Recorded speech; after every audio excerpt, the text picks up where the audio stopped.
a ton of people, Alabama fans, who did not like that move. And you heard all the talk about that. We saw the things that were written about it.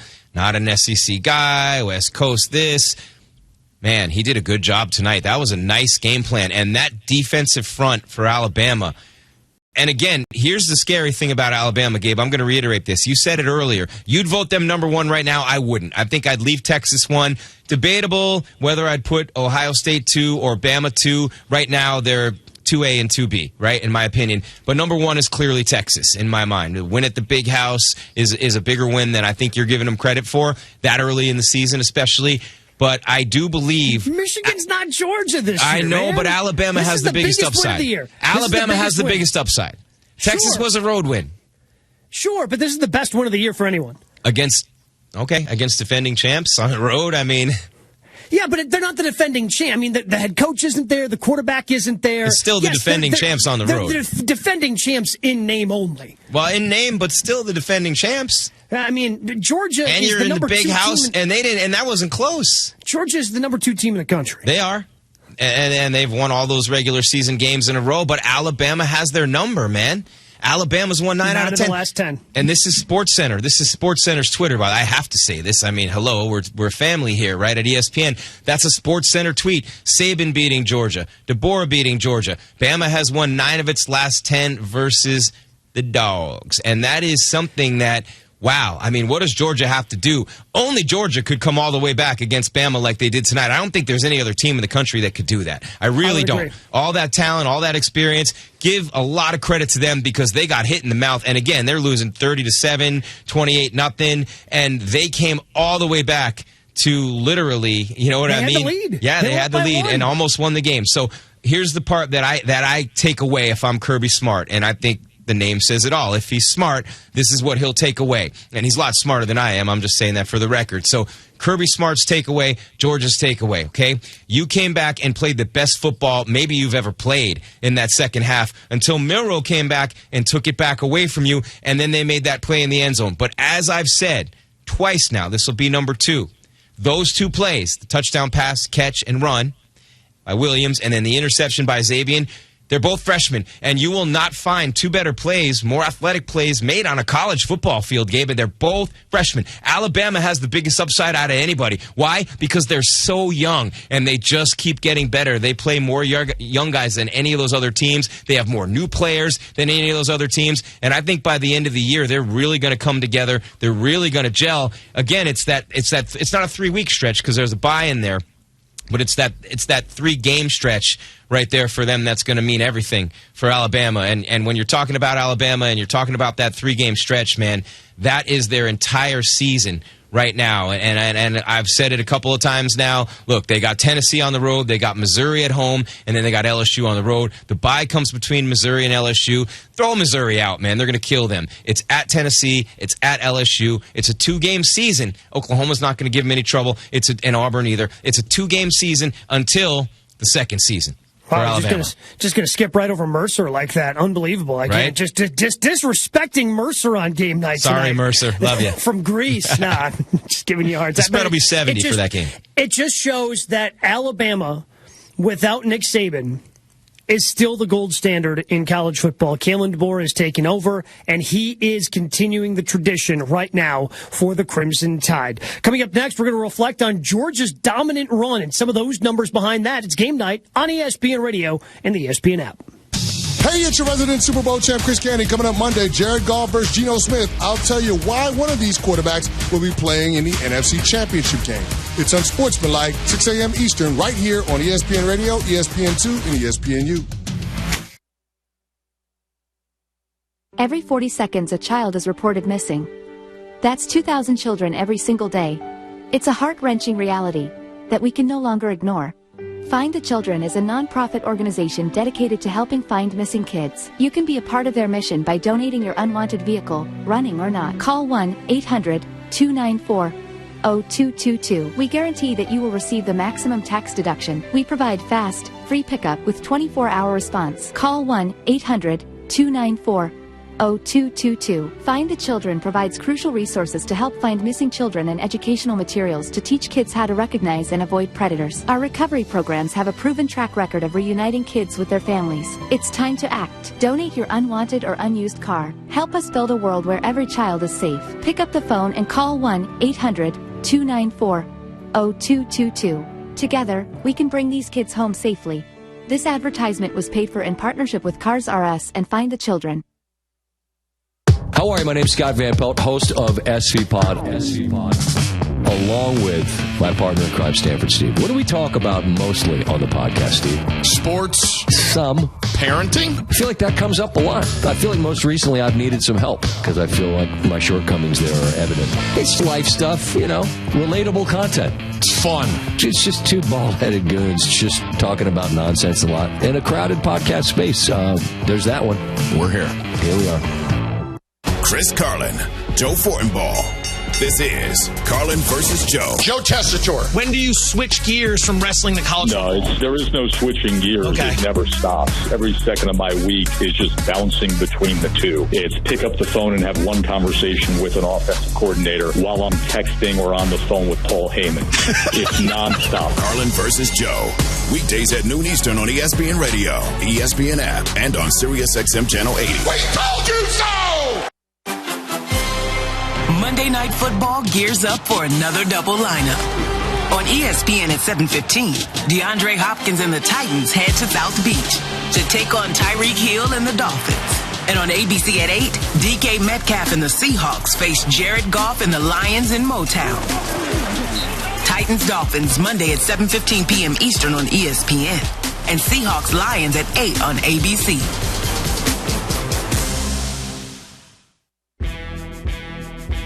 Which teams are making moves and which teams need to just flat out move? Your Saturday means I'm locked in and ready for First Take right here, Monday, 10 a.m. Eastern on ESPN.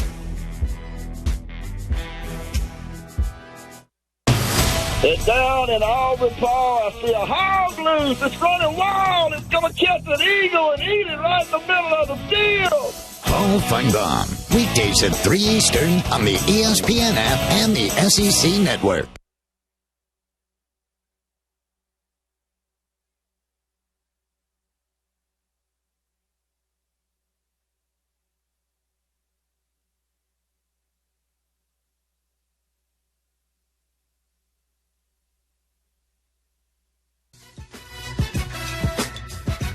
A top 5 showdown in Tuscaloosa did not disappoint. I'm Chris Smith. Alabama was a regular season underdog for the first. This is SportsCenter. A top 5 showdown in Tuscaloosa did not disappoint. I'm Chris Smith. Alabama was a regular season underdog for the first time since 2015. So the number 4 Crimson Tide came out red hot. Led second-ranked Georgia 30-7 at the half. But then the Dogs bit back, putting up 4 TDs in the second half alone. But Bama reclaimed the lead on Jalen Milroe's second TD pass with over 2 minutes remaining as the Tide hold on for the 41-34 victory, snapping the Bulldogs' 42 straight winning streak in the regular season. Now let's get into other Week 5 upsets. Kentucky took a 3-point lead on 6th-ranked Ole Miss with 2:25 left in the fourth, but the Rebels rallied and had a chance at a game-tying 48-yard field goal on 4th down. Davis is a right-footed kicker, so he has to pull this back to the left a little bit to try and tie the game with 53 seconds left. A little bit of a low snap. They get it down. Kicks on the way. No good! No good! 48 seconds to play, and Ole Miss comes up empty. The call on JMI Sports Network. Kentucky holds on to upset 6th-ranked Ole Miss 20-17. Its highest-ranked win on the road since 1977. In another stunner, Avery Johnson passed for 3 TDs, ran for 2 more, as number 23 Kansas State routed 20th-ranked Oklahoma State 42-20. And number 16 Notre Dame shocked 5th-ranked Louisville 31-24. Now the Irish's chance to make the playoffs jumped from 34% to 46%, according to the All-State playoff predictor. Hey, it's your resident Super Bowl champ, Chris Canty. Coming up Monday, Bills, Ravens, and Georgia-Bama are just 2 of the huge matchups going on this weekend, and I'll react to it all in my Upon Further Review at 7 a.m. Eastern. It's Unsportsmanlike right here on ESPN Radio, ESPN2, and ESPNU.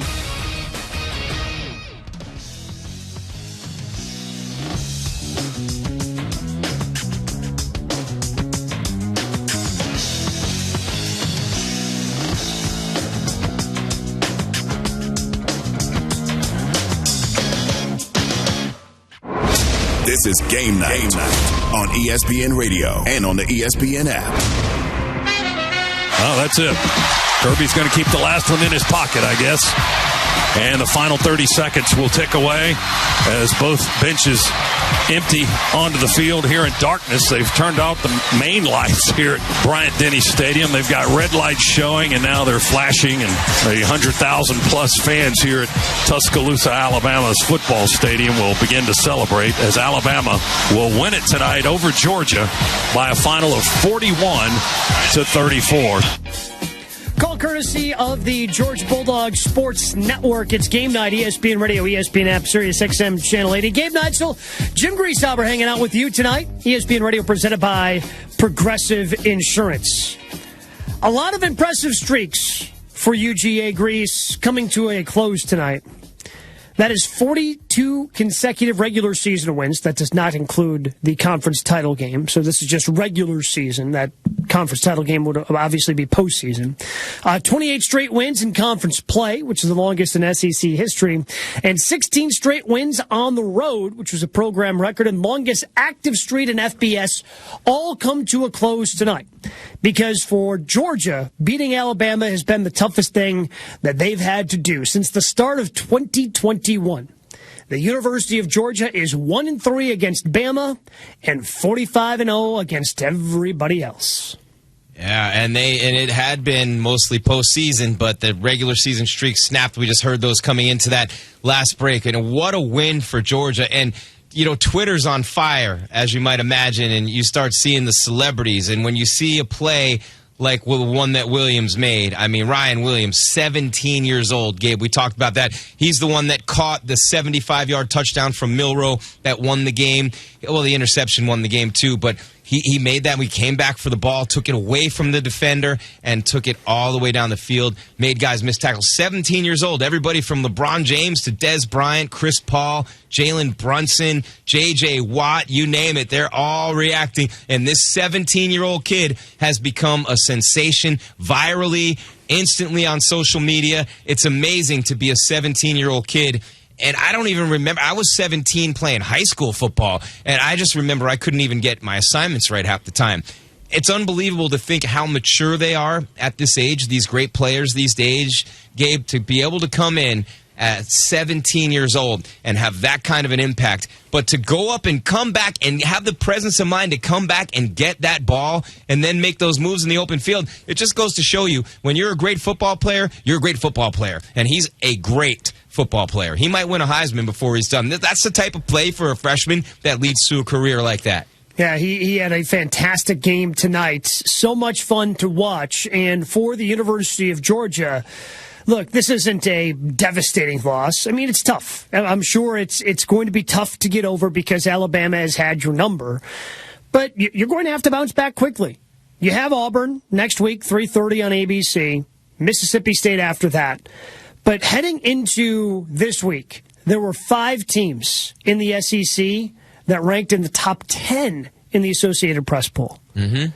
4 of them are on Georgia's schedule, and the only reason they can't, well, I guess you could say that, the 5th one is on the schedule as well because they practice against that team each and every week because they're one of the 5. The other 4 teams they're playing, they've got Tennessee on the schedule. They've got Ole Miss on the schedule. And, oh, yeah, they've got number 1 Texas on the schedule. So, yes, there is a tough portion of that Alabama schedule coming up, but a schedule that's even harder in the SEC belongs to Georgia. I think they can still lose one of those games because they have the respect of everyone because of all the numbers we just rattled off. 42 consecutive wins, 28 wins in conference play. Yeah, and that Clemson win's going to really age well, I think, too. Yeah, that certainly is going to help them. But that is a no-nonsense schedule once we get into the month of October for the Georgia Bulldogs. And Kentucky's way better than we thought, so holding that game against Georgia doesn't fly anymore because they just got the road win at Ole Miss, right? It's a win. Mike, would you be shocked if Kentucky's ranked like 24th or 25th at the end of the week? No, or at the beginning of the week, I should say. No, but the Kentucky game is the reason why Texas and Georgia flip-flopped in the AP poll, right? So it did have a big impact there, and people holding that against them. But I think this game against Alabama, even though they lost it, and this goes back to what Nick Saban said, hey, this guy might be a genius after all, right? Think about it. Nick Saban said the worst thing you can do is win a game when you don't play well. That's exactly what Georgia did against Kentucky 2 weeks ago, and then tonight they came out and really were terrible in that first half. Nick Saban, turns out, knows a thing or two, and that worries me about Miami, playing a bad game, getting to win, fool's gold. Now they go to Cal next week, and with these kids, you never know what's going to happen, Gabe, but Georgia's schedule is brutal. That game, October 19th at Texas, that's the game that'll put them right back in it. Ole Miss and Tennessee down the line, sure. You don't know where they'll even be. Ole Miss could have 4 losses by then, right? It could go. We talked about this earlier. That loss today could set them on a skid with their schedule. They could end up with 4 or 5 losses, or they could run the table. We don't know in the SEC. These teams have to play a little bit longer, play each other, and knock each other off, right? But that game at Texas on October 19th, because they're going to win every game easily up until that point. It's tune-up time these next couple of weeks, and then October 19th at Texas, all right? This is Texas's signature game in the SEC. This is Georgia's chance to get back on track. They're going to win those next 2 games easily. Then, if they beat Texas, and there's a real good chance they will, they're right back in the thick of things again. Right there. Just a short time ago, Kirby Smart, Georgia head coach, addressed the media, and here's what he had to say about tonight's outcome. Well, obviously, one hell of a game. Great atmosphere, a lot of respect for Alabama's team, their fans, the venue. It was one hell of a game. Tale of 2 halves. Obviously, we were not really prepared, and that falls on me in the first half. We didn't do a great job, especially defensively. But we also gave them short field, and with a short field and a quarterback like Milroe, it creates a lot of tough times. I am extremely proud of our team at halftime. I thought our coaches made good adjustments. Everybody was positive. And I talked to them. I told them, I said, look, guys, I've been in this stadium down to Texas A&M probably just as bad, and came back to make it a game and had a chance to win the game and didn't make more plays than Alabama. So a lot of credit to them. And for us, humility is always a week away. We got to go get ready for another tough opponent coming to our place. I think he's 100% right. There's a lot of good things you can take out of that second half. Oh, I thought you were going to say he's 100% right about the tough opponent. Well, no. I was about to laugh. He's 100% right about there are good things you can take out of this, because how many teams down to Alabama in Bryant-Denny Stadium are just going to go, yeah, it's 30-7. All right, boys, let's just pack this one up and, we'll try again next week. That's not what Georgia did tonight. No. And they gave an unbelievable effort in the second half to even take a lead. It ended up being an unbelievable, unforgettable game.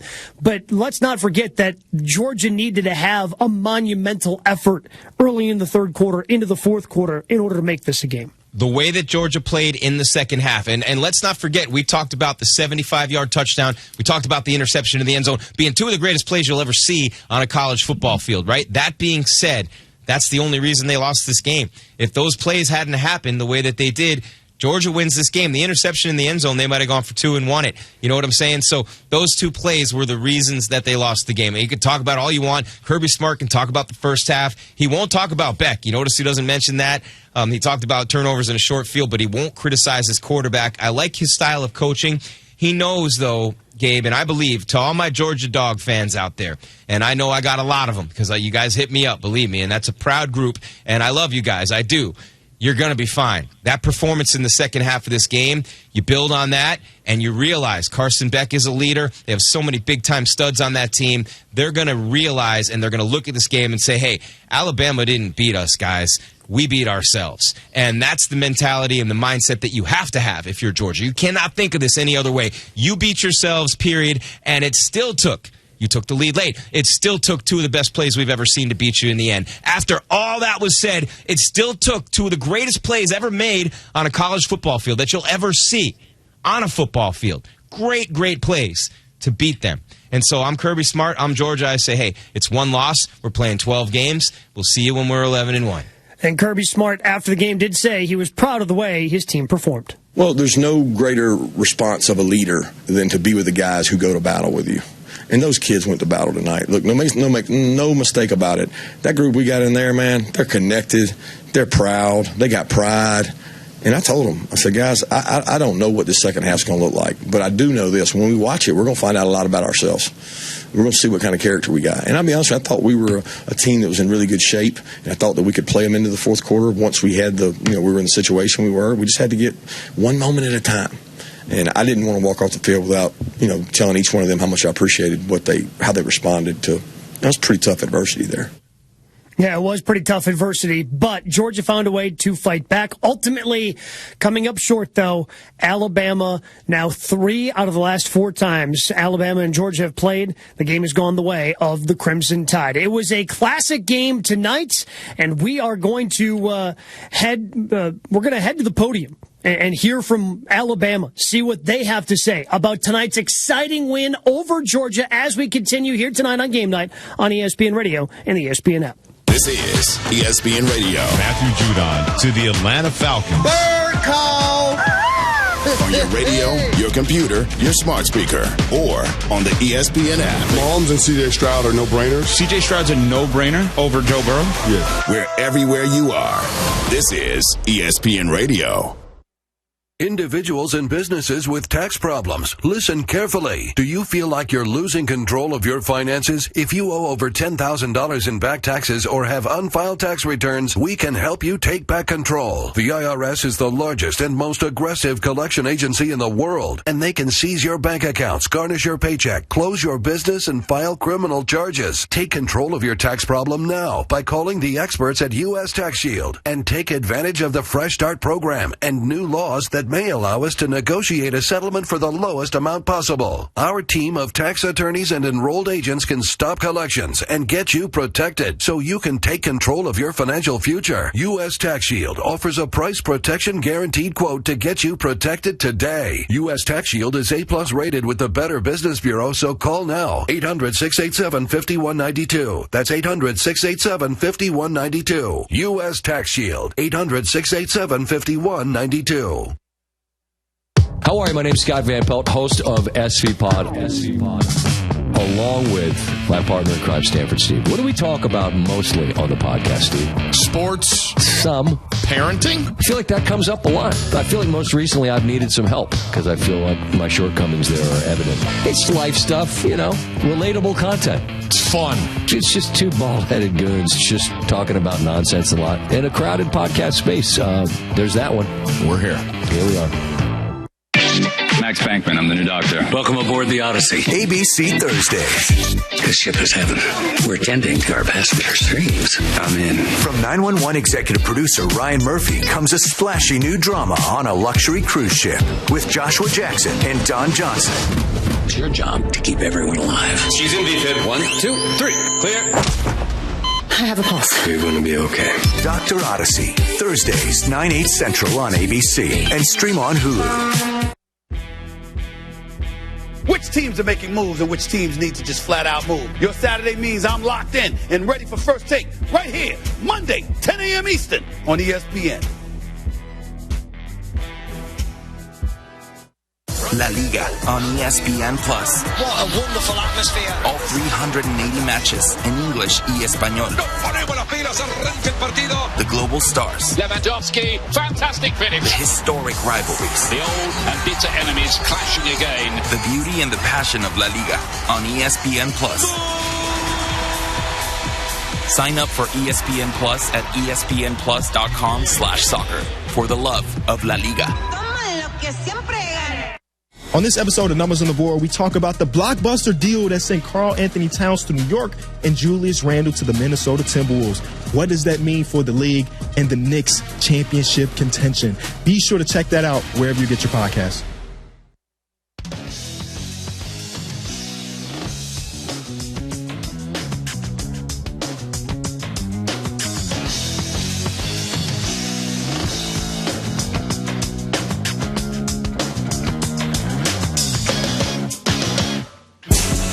Snap going to Milroe. Looking deep downfield. Looking for Williams. Comes back, makes the catch. Trying to split defenders. Makes them bang into each other. Stays on his feet. Breaks a tackle.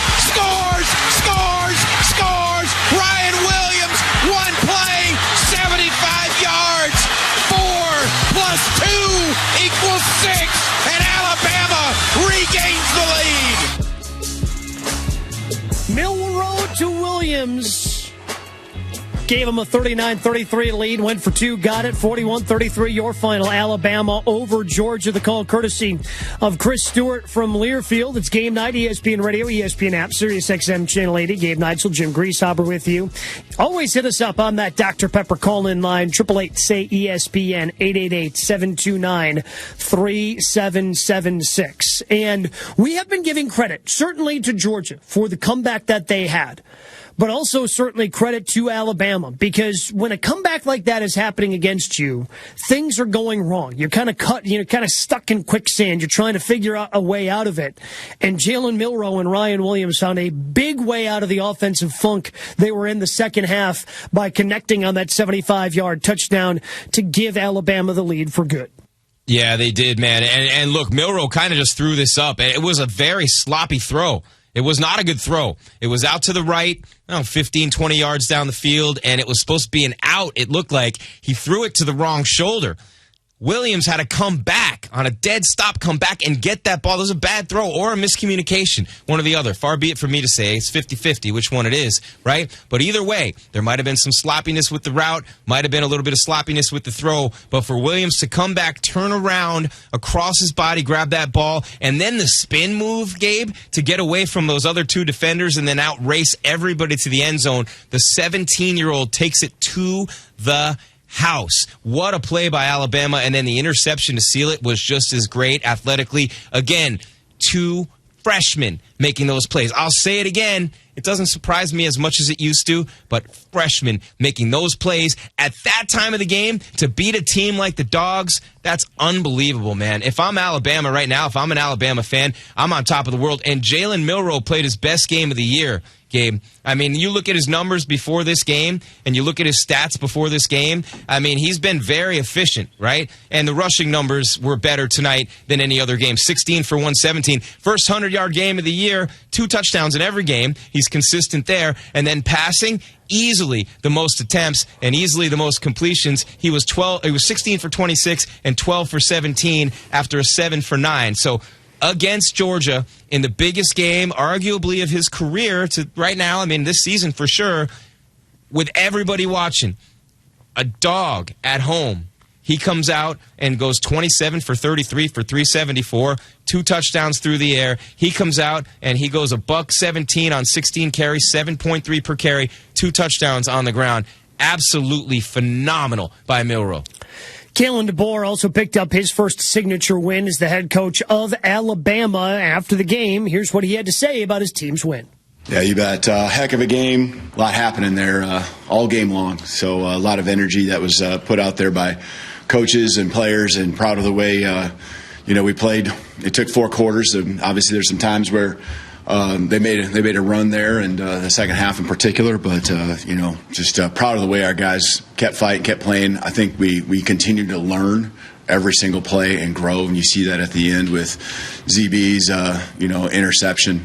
Just guys saw it a couple times, them throwing the ball up in the air and really just laying it up there, maybe even sometimes underthrowing it, and just in great position. We expect to win games, these games, and so of course the locker room's full of excitement, but I also want to make sure that we understand that's the expectation, and there's a lot of season left, and so want to make sure we don't blow all our energy into this win, and make sure we can handle success and get ready for next week.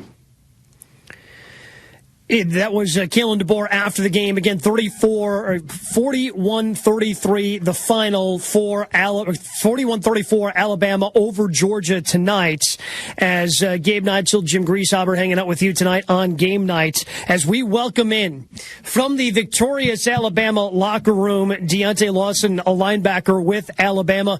Deontay, thank you so much for the time. Thank you for jumping on, because I'm sure you want to go celebrate this win.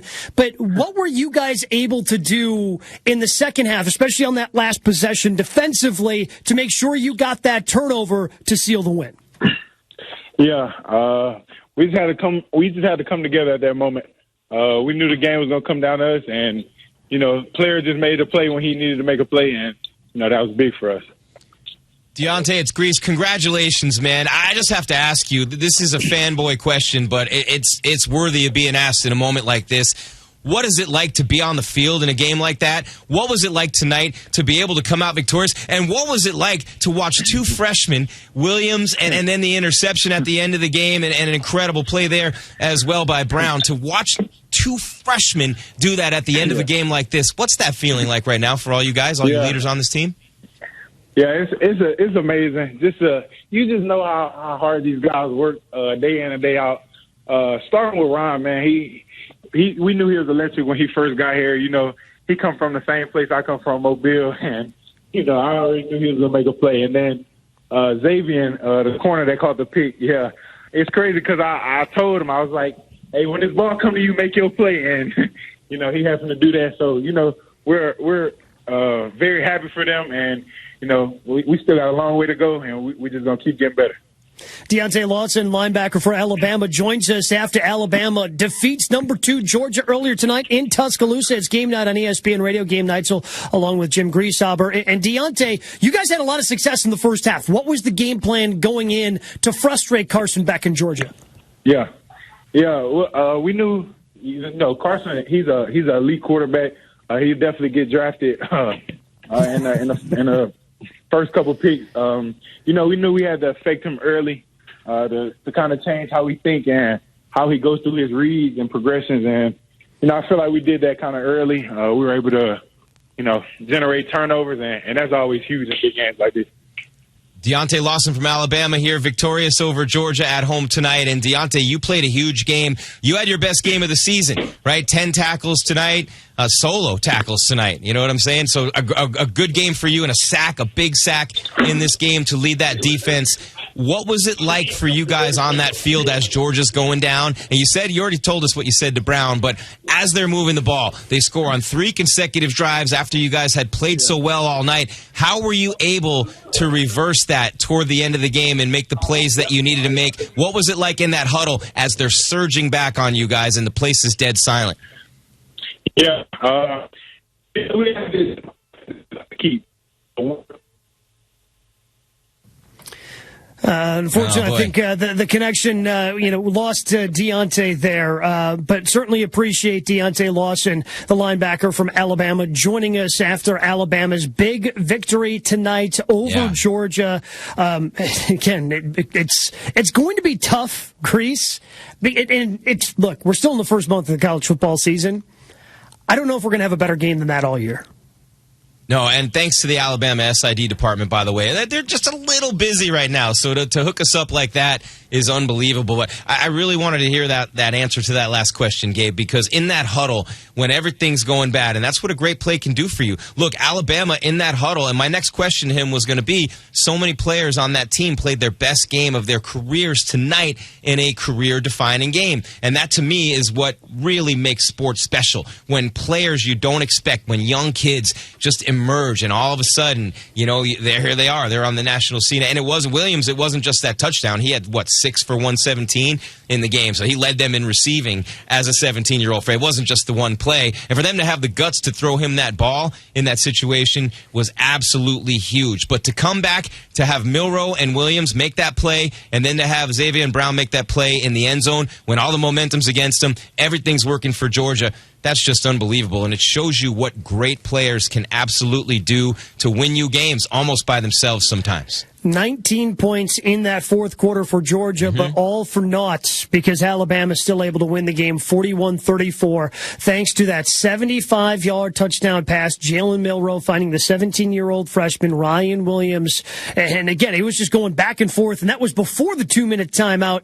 And it was such an exciting game tonight. Like I said, going to be tough, I think, for anybody to top that game for the rest of the season. That's how exciting the second half was. We're going to continue to react to the biggest game of the college football season so far, coming up next on Game Night here on ESPN Radio and the ESPN app.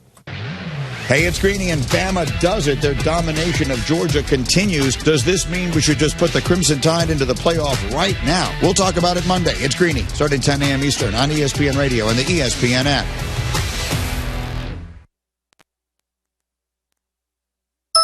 That's the ease at which you get information. You want it, you get it. Like that.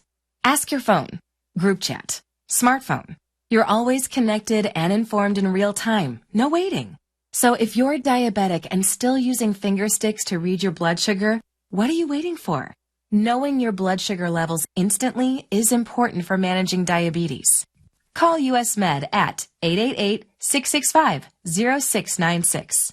To learn more about continuous glucose monitors, a real-time instant method to track your blood glucose, US Med is an approved provider for Medicare and over 1,000 private insurers. And the best part? Call 888-665-0696 and we'll give you a free insurance benefits check today. So call 888-665-0696 today. That's 888-665-0696 and manage your diabetes as easy as... How are you? My name's Scott Van Pelt, host of SV Pod.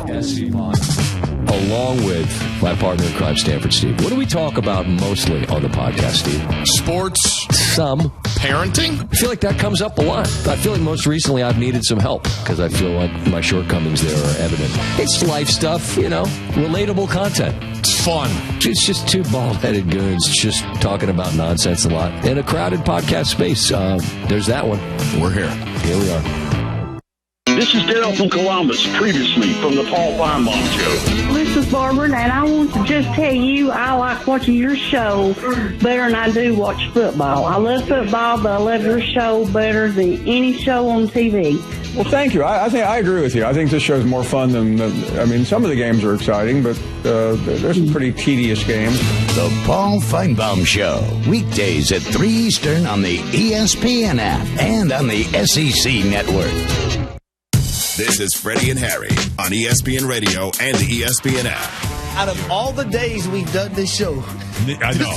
This is the first time this has been the Devin this side show. of Dev has come out. This has been the Devin show, no question about it. This is the very first time. What do you mean? This is the ultimate to America selection committee. This is the first time. Just because I don't know what spades are. Yeah, brought to you by the Smithsonian. Check out more from Freddie and Harry weekdays at 3 Eastern on ESPN Radio and the ESPN app.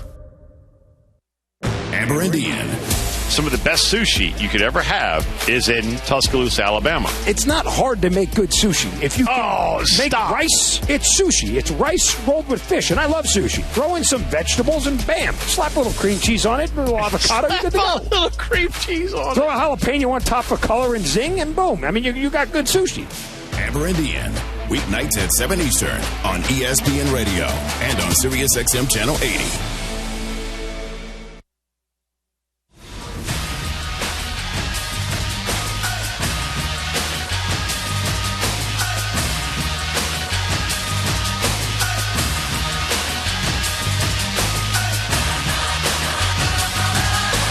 This is SportsCenter.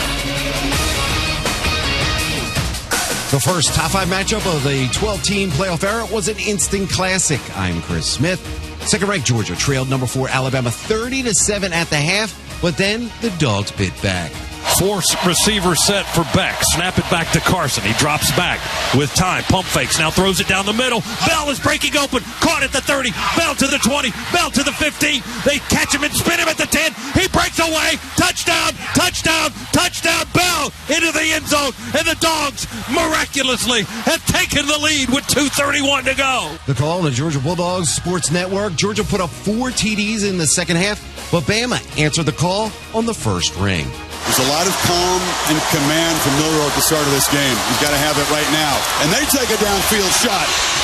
And the catch is made. It's Ryan Williams, still spinning free. Touchdown, Alabama. They answer in one play.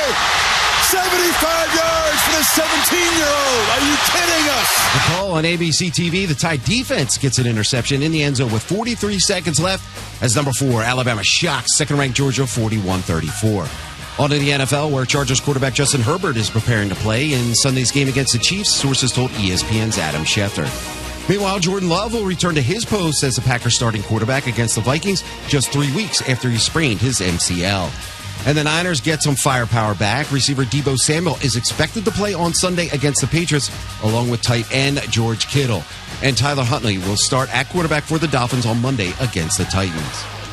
Hey, it's Greeny, and Bama does it. Their domination of Georgia continues. Does this mean we should just put the Crimson Tide into the playoff right now? We'll talk about it Monday. It's Greeny, starting 10 a.m. Eastern on ESPN Radio and the ESPN app.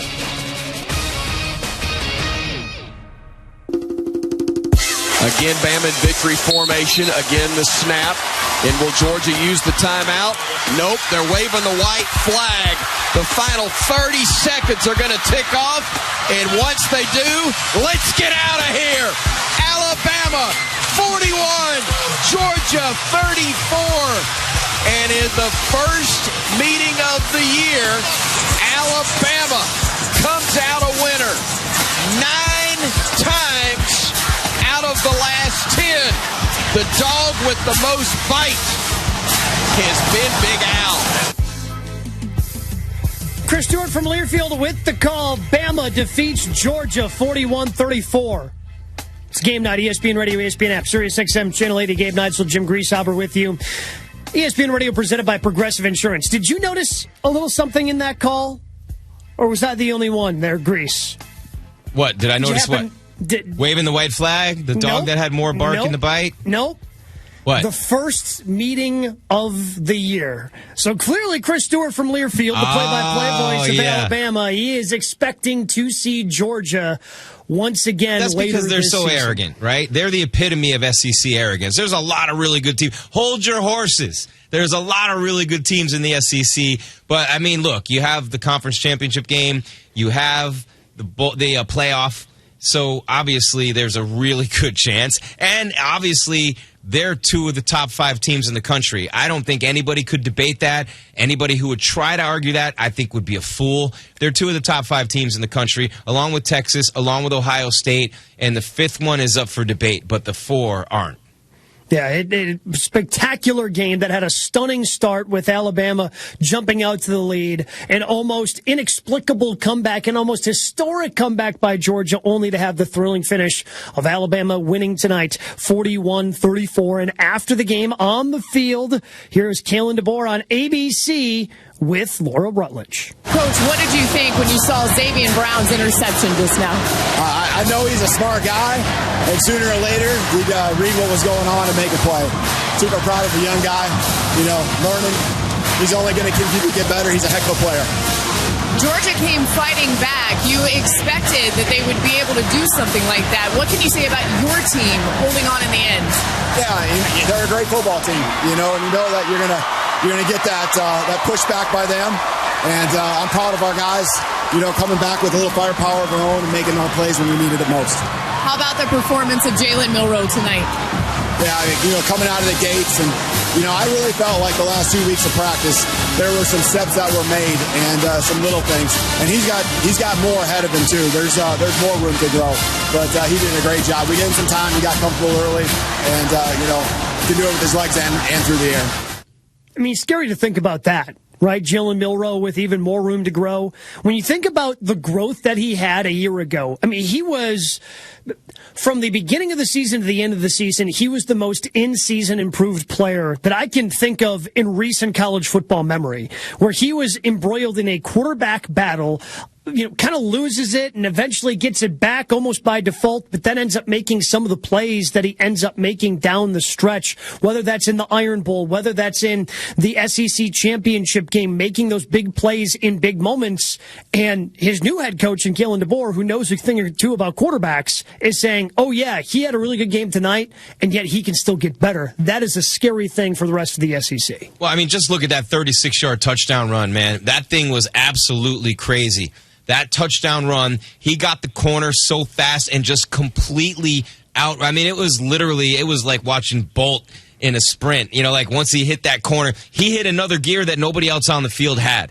He hit another gear that nobody else on the field could hit, and he was gone. And I love that about Milroe. He had his best game of the year, running the ball, best game of the year, throwing the ball. And then you look at Williams. I mean, the kid is 17 years old, as you said. Ryan Williams gave it, and this is not a one-time thing. He had 6 for 177 tonight, 29.5 yards per catch, the 75-yard touchdown.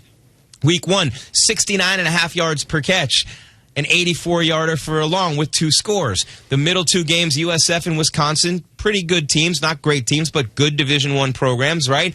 He had a 47-yarder in one game, a 43-yarder in the other game, and he averaged almost 20 yards per reception in those games. The kid is 17 years old. Tonight might have been his coming out party, but he's been there. All right, he's been there all along this year, making plays from day one for them. So, Gabe, it got me thinking a little bit about the best true freshman I've seen in a while in college football, and he has to be up there, especially after what he did tonight in a game like this. And, you know, quarterbacks notwithstanding, Johnny Manziel, Jameis Winston, Trevor Lawrence, you know, guys like that, Sam Bradford. But when you talk about skilled players, I think Michael Crabtree probably had the best receiving year, 2007, and that was one of the greatest you'll ever see. How good was that one? FBS record for TD receptions by a freshman by week 6. 134 catches for 1,962 yards, 22 receiving touchdowns for Crabtree. So a high bar for Williams to go after for receiver. You think about Jonathan Taylor, you think about Maurice Claret and players like that. But for Williams in this game, in this moment, to do what he's done every week, but to do it against Georgia, and in that situation when the game's on the line, man, and he had already had 5 catches for over 100 yards. When the game's on the line, he made the play to win the game. And that is just something that I believe now. Those numbers that you see that he put up before tonight, imagine the confidence he has. Imagine the boost this gives him, the energies aligning. He's going to take off from here, and by the end of the year, he has a shot to have one of the best freshman seasons in a long time at Alabama or anywhere else. Crazy to think about just how good this wide receiver room could have been for Alabama with some of the guys that decided to transfer out, like Isaiah Bond, who ended up in Texas. And it's not a transfer portal kid that ends up replacing him and having the big production. Instead, it's a 17-year-old recruit that Kalen DeBoer was able to bring in. And DeBoer, being the guy following the guy who they just recently named the field after, that can always be a tough position to be in. So after the game, during his press conference, head coach for Alabama, Kalen DeBoer, was asked, do you feel like you silenced any doubts with the win today? Yeah, I mean, you know, and that's some stuff internally. You have a matchup like this, there's going to be people that believe one thing or another, and, you know, is this a mismatch, this position against that position, you know, and so, you know, that link is from the team aspect, but it's also, you know, a position group or an individual, a side of the ball, and so, you know, our guys, I think, do a great job of just having that edge to them that comes along with that mentality. I'm proud of them because they understand that edge, but they keep the confidence, and you know, they don't do it in an arrogant way. And I appreciate the way they come to work. That's what you can really see that translates to the opportunities and wins, a win like we had tonight. We've seen it so many times where it's so hard to replace. But I mean, whether you're, you know, the next quarterback who's following a legend or the head coach that's following a legend, it can be such a difficult spot to find yourself in. And obviously, Alabama would know this because for, you know, really most of the 1990s, I mean, they weren't the dominant team that they were years ago, and it took Nick Saban to get them back to where they feel like they rightfully belong on the top of the college football world. And Kalen DeBoer, able to get a win like this so early, I feel has got to take some of the pressure off of him, and it's going to make the rest of the season a little less stressful. Yeah, and remember when Lane Kiffin was at Alabama and the offense got real exciting and fun, and not that they haven't had terrific athletes the whole time, but I actually think this version of Alabama football will be a lot more fun to watch than the Nick Saban version. I think Kalen DeBoer is bringing an element to the SEC, and we saw a lot of it tonight, man. Trusting those playmakers, throwing the ball up and letting them go get it. A true freshman in that case, but that offense and that renegade mentality, I think it's great with that kind of talent. And you mentioned the receivers who left, right? And I feel like I have to make a point about that. When you're at Alabama right now, when you're at Georgia right now, when you're at what Miami used to be, where Ohio State usually has been in recent years especially, you don't ever rebuild. You reload. You don't ever, you replace 5 stars with 5 stars, you know, and that's just the way it is. And especially now, Gabe, with the transfer portal. And, I mean, freshmen now are way more evolved and they're way more advanced physically, mentally than freshmen ever have been. The more the game evolves, the more that people evolve as humans, better players at a younger age. So I think that there's that to be said, too. And it's just incredible to watch the ability of these young kids to make huge plays like that in games like this with the lights on them the way that they are. I don't know, man. I don't know if Alabama's going to win it this year. I mean, it's tough. Texas is really good. Ohio State's really good. But I will say this, from what I've seen, and we talked about this a lot, from what I've seen, I look at Clemson out there, Miami in the ACC, look at the Big Ten, Ohio State. We don't know about Oregon yet. Penn State wins again. You got Michigan, one loss out there. You don't know. In the SEC, as you mentioned, with the 5 teams in the top 10. But one thing I do know for sure, this postseason is going to be the best postseason we've ever seen with the 12 teams. This postseason is going to be the best postseason we've ever seen with the home games, right? For those teams that are lucky enough to earn that right. It's going to be the best postseason we've seen, I think, ever in college football. And not just because of the format, which is awesome, but because of the fact that this year there are so many good teams, so many explosive teams, so many great quarterbacks. These playoff games could be all-time classics. Tune in for a football doubleheader coming up later today as the Bucs host the Eagles, followed by Patriots at 49ers. Coverage begins noon Eastern on select ESPN radio stations. Coming up next, what would a potential rematch between Georgia and Alabama look like? We fantasize about that. Coming up next, it's Game Night, ESPN Radio and the ESPN app. The playoffs have arrived, and it all begins with Wild Card Week. High fly ball. It is deep, and the game is tied. Welcome to October. God! Listen to this place. Major League Baseball's Wild Card Week begins Tuesday on ESPN Radio and on ESPN. Hey, it's Michelle Smallman, and coming up Monday, I'll tell you why a loss to the Titans will end the Dolphins' playoff hopes. Plus, we're going to get you ready for the MLB playoffs. It's Unsportsmanlike, 6 a.m. Eastern, right here on ESPN Radio, ESPN2, and ESPNU. The NWSL is so on, and now it's on ESPN. From rookies to rising stars to legends of the game, the world's best players battle it out in pursuit of an NWSL championship. The NWSL on ESPN, presented by Ally, all season long on the networks of ESPN and ABC. It's so on. The Baseball Tonight podcast. I think the Atlanta Braves, if they don't make the postseason, they'll look at this year as generally being a success. The Baseball Tonight podcast is on the ESPN app or wherever you listen to podcasts. Max Bankman, I'm the new doctor. Welcome aboard the Odyssey. ABC Thursdays. This ship is heaven. We're tending to our passengers' dreams. I'm in. From 911 executive producer Ryan Murphy comes a splashy new drama on a luxury cruise ship with Joshua Jackson and Don Johnson. It's your job to keep everyone alive. She's in VFib. 1, 2, 3. Clear. I have a pulse. You're going to be okay. Dr. Odyssey. Thursdays, 9/8 Central on ABC. And stream on Hulu. Chris Carlin, Joe Fortenbaugh. This is Carlin versus Joe. Nick Sirianni, he was asked, what would you say you do here? I'm letting Kellen drive the car. He's got to stop talking. 2 rules moving forward: stop talking and stop going for it on 4th down. Even if the numbers say yes, just start kicking. Kick it every turn. Carlin versus Joe. Weekdays at noon Eastern on ESPN Radio, the ESPN app, and on SiriusXM Channel 80. How are you? My name's Scott Van Pelt, host of SV Pod, along with my partner in crime, Stanford Steve. What do we talk about mostly on the podcast, Steve? Sports. Some. Parenting? I feel like that comes up a lot. I feel like most recently I've needed some help because I feel like my shortcomings there are evident. It's life stuff, relatable content. It's fun. It's just 2 bald-headed goons just talking about nonsense a lot in a crowded podcast space. There's that one. We're here. Here we are. La Liga on ESPN+. What a wonderful atmosphere. All 380 matches in English y Español. The global stars. Lewandowski, fantastic finish. The historic rivalries. The old and bitter enemies clashing again. The beauty and the passion of La Liga on ESPN+. Sign up for ESPN Plus at espnplus.com/soccer for the love of La Liga.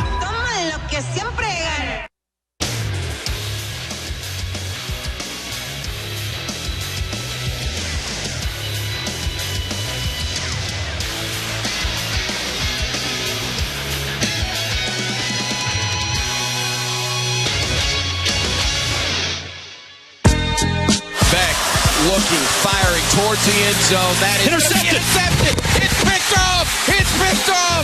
Intercepted. Alabama gets the pick. The interception is made by Brown. Alabama getting Xavier Brown with the interception, and the Crimson Tide takes it away with 43 seconds remaining.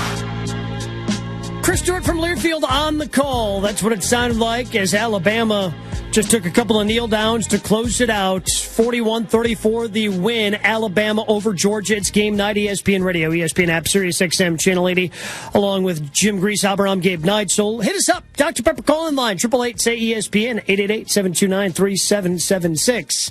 And as we start to reflect on what this game could mean, I think these two teams are going to be among the final 12 in the college football playoff. I feel pretty confident in that after watching them play tonight. However, when you start thinking about how good the SEC is, and I know this was a very popular conversation about how, who's the best SEC quarterback going into the season, and Jalen Milroe certainly put his stamp on that potentially for tonight as well.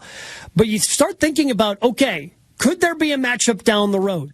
Chris Stewart, in a call that closed out the game on Learfield, mentioned for the first meeting this year, implying, okay, maybe we see Georgia again down the road. However, Georgia's got a game against Texas. Texas is the number one team in the country. Heading into tonight, 3 of the top 4 teams in the country are in the SEC, Greece.